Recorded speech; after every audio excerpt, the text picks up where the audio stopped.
show you how to use this application here like a pro. So make sure you watch full video. Stay tuned.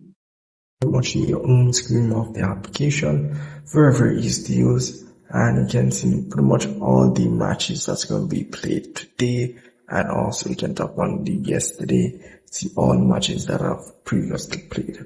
So let's say I've tapped on one of these matches here. You can see all the details related to this match, also the lineup, table stats, also the stats of the match. Some of them may not show some of these, so don't keep that in mind. Also, you can go in the league section here and search for whichever league you want to check out.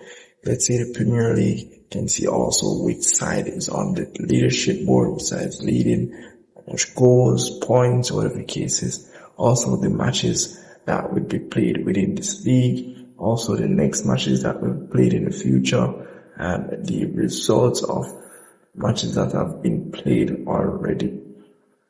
So very simple to use. The live matches option, which again is also view once there's a match being played anywhere in the world. So in the settings option here, nothing much for this here. You can change the language and that's it. So very easy to use. And if I tap on the live over here, this section here pretty much allows you to watch live matches as well. But at the moment, there's no match going on right now.